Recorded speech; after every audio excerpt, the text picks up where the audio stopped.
कसे आहात सगळे? तर पुन्हा एकदा आपलं स्वागत आहे पायल रेसिपीजमध्ये। आज आपण मस्त अशी स्वीट रेसिपी बघणार आहोत, ते पण बिस्किटपासनं। अगदी मस्त आणि युनिक रेसिपी आहे, तुम्हालाही नक्कीच आवडेल। तर इथे मी मारी गोल्ड बिस्किटचे 4 पॅकेट घेतलेले आहेत। आता आपल्याला सर्व बिस्किटांची एक फाईन पावडर तयार करायची आहे। त्यासाठी मी इथे बिस्किट जे आहेत हे तोडून मिक्सरच्या भांड्यात टाकते आहे आणि हे सर्व मी आता बारीक करून घेणार आहे। तर इथे सर्व जे बिस्किट्स आहेत हे मी बारीक करून घेतलेले आहेत आणि अशा प्रकारे आपल्याला हे चाळून घ्यायचं आहे, म्हणजे अगदी मस्त अशी फाईन पावडर आपल्याला मिळेल। आता यामध्ये आपल्याला 1 चमचा एवढं बटर टाकायचं आहे। बटरच्या ऐवजी इथे आपण नॉर्मल जी आपली दुधावरची मलाई असते ती जरी टाकली तरी चालेल। आता आपल्याला इथे साखर सुद्धा लागणार आहे, तर साखर आपल्याला ही बारीक करून घ्यायची आहे। तर ज्या भांड्यामध्ये आपण बिस्किट बारीक केलेले होते त्याच भांड्यामध्ये मी आता अर्धी वाटी साखर टाकलेली आहे। हिला सुद्धा आपण छान अशी बारीक करून घेऊ, कारण बिस्किट जे आहे हे थोडेसे फिके असतात मारी गोल्डचे, म्हणून आपण यामध्ये साखर सुद्धा ॲड करणार आहोत। साखर पण आपल्याला गाळूनच घ्यायची आहे। आता आपल्याला हे सर्व छान असं मिक्स करून घ्यायचं आहे। तर आजची जी आपली स्वीट रेसिपी आहे ती अगदी मस्त आहे। आपल्याला आज गॅस वगैरे लावायची गरज नाही आहे, विदाऊट गॅस आपण ही रेसिपी बनवणार आहोत। रक्षाबंधन स्पेशल आहे, तुम्हालाही नक्कीच आवडेल। तुम्ही रक्षाबंधनला ही रेसिपी नक्कीच ट्राय करू शकता, टेस्टी सुद्धा आहे। आणि आवडली रेसिपी तर तुम्ही लाईक करा, शेअर करा आणि सबस्क्राईब करायला विसरू नका, म्हणजे अशाच छान छान आणि मस्त अशा रेसिपीज मी तुमच्यासोबत शेअर करत राहील। आता सर्व मी छान असं मिक्स करून घेतलेलं आहे। हे आपल्याला हातानेच करायचं आहे, चमच्याने पाहिजे तेवढं असं छान मिक्स होत नाही। नंतर आपल्याला थोडं थोडं करून दूध टाकायचं आहे आणि याचा छान असा एक डो तयार करायचा आहे। दूध जे आहे हे आपल्याला एकदम टाकून द्यायचं नाही आहे, थोडं थोडं करूनच टाकायचं आहे, अंदाज घेत घेत आपल्याला। आणि इथे आपण दुधाच्या ऐवजी पाणी सुद्धा वापरू शकतो, पण दुधाने अजून थोडीशी चव वाढेल म्हणून इथे मी दुधाचा वापर केलेला आहे। तर बघा, अशा प्रकारे आपल्याला हे छान असं मळून घ्यायचं आहे। तर बघा, अशा प्रकारे डो बनवण्यासाठी मला जवळपास अर्धा कप दूध लागलेला आहे। हा डो जो आहे हा मी खूप हार्ड बनवलेला नाही आहे, छान असा सॉफ्ट बनवलेला आहे, कारण थोड्या वेळानंतर हा अजून हार्ड होतो, म्हणून सुरुवातीलाच आपल्याला याला थोडासा सॉफ्ट बनवायचा आहे। यामध्ये आपण इलायची पावडरसुद्धा टाकू शकतो छान असा फ्लेवर येण्यासाठी। मी इथे व्हॅनिलाचा इसेन्स टाकते आहे 2-3 ड्रॉप, आणि पुन्हा आपण याला एक वेळेस छान असं मळून घेऊ।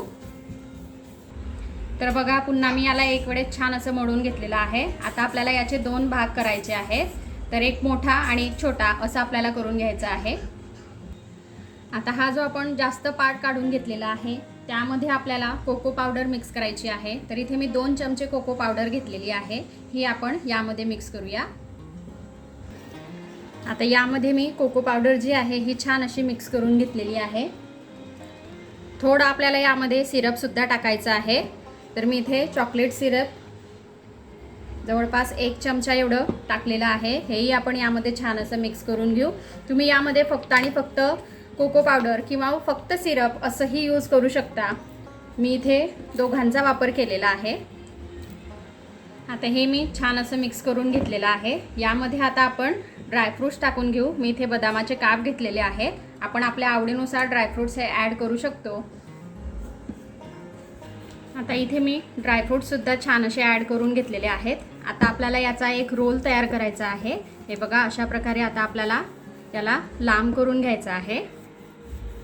आणि आजची जशी आपली रेसिपी मस्त आहे, स्वीट रेसिपी आहे, अशाच मी भरपूर साऱ्या मस्त अशा स्वीट रेसिपीज या आधीसुद्धा बनवलेल्या आहेत। त्या तुम्हाला बघायच्या असतील तर मी आय बटनवर देईल, तिथे जाऊन तुम्ही बघा, तुम्हाला त्या पण रेसिपीज भरपूर आवडतील। तर हे बघा, अशा प्रकारे मी याचा एक रोल तयार करून घेतलेला आहे। आता आपल्याला एक बटर पेपर घ्यायचा आहे, किंवा पॉलिथिन जरी घेतली तरी चालेल। इथे मी बटर पेपर घेतलेला आहे, यावर आपल्याला बटर जे आहे हे छान असं लावून घ्यायचं आहे। इथे आपण बटरच्या ऐवजी तेल किंवा तूप काहीही लावू शकतो। इथे मी बटर लावून घेतलेला आहे। आता जो आपला छोटा पार्ट आपण काढून ठेवलेला होता त्याला आपल्याला यावर छान असा लाटून घ्यायचा आहे। आधी मी याला छान असा गोल करून घेते। आता आपल्याला हे खूप जाड पण ठेवायचं नाही आहे आणि खूप पातळ पण करायचं नाही आहे, थोडं नॉर्मलच ठेवायचं आहे. मी तुम्हाला दाखवणारच आहे त्याची थिकनेस. तर बघा आता इथे मी हे छान असं लाटून घेतलेलं आहे आणि याची थिकनेस तुम्ही बघू शकता. खूप मी जाड ठेवलेलं नाही आहे आणि खूपही पातळ केलेलं नाही आहे, नॉर्मल ठेवलेलं आहे. आता यावर आपल्याला जो आपण रोल तयार करून ठेवलेला होता तो ठेवायचा आहे मध्यभागी. आणि आता आपल्याला या रोलला कव्हर करायचं आहे. तर हे बघा अशा प्रकारे आधी आपण एक साईड जी आहे ती छान अशी कव्हर करून घेऊ. नंतर हळूहळू आपल्याला बटर पेपर काढायचा आहे.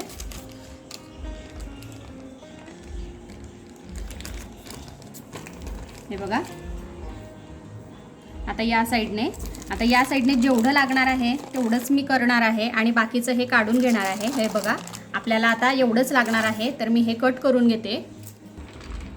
आता या साईडने सुद्धा कट करून मी हे छान असं लावून घेतलेलं आहे. बघा आता एक वेळेस पुन्हा आपल्याला याला छान असं रोल करायचं आहे, म्हणजे हा सर्व साईडने छान होईल. आता बटर पेपर जो आहे तोच आपल्याला याला छान असा गुंडाळून घ्यायचा आहे आणि याला जवळपास 20 ते 30 मिनटं फ्रीजमध्ये ठेवायचं आहे. फ्रीजरमध्ये नाही ठेवायचं आहे, फ्रीजमध्ये ठेवायचं आहे.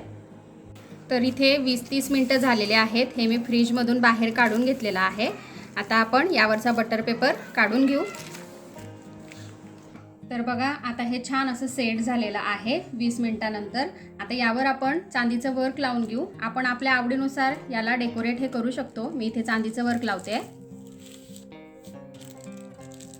हे बघा अगदी बाहेर मार्केटमध्ये स्वीट्स मिळतात त्यासारखेच याला लुक आलेला आहे. तर बघा छान असं मी हे लावून घेतलेलं आहे. आता आपण याला कट करून घेऊया. आता अगदी अलगदपणे आणि हळूवार आपल्याला हे कट करून घ्यायचं आहे. तर बघा इथे आपली मस्त अशी रक्षाबंधन स्पेशल स्वीट रेसिपी ही खाण्यासाठी रेडी आहे. किती छान आणि मस्त झालेली आहे तुम्ही बघू शकता आणि अगदी सॉफ्ट झालेली आहे. जशी बाहेर आपल्याला वेगवेगळ्या प्रकारच्या मिठाई मिळतात अगदी तशीच झालेली आहे. चवही अप्रतिम आहे. तुम्ही एक वेळेस नक्की ट्राय करा आणि कशी वाटली रेसिपी ते मला कमेंटमध्ये नक्की कळवा.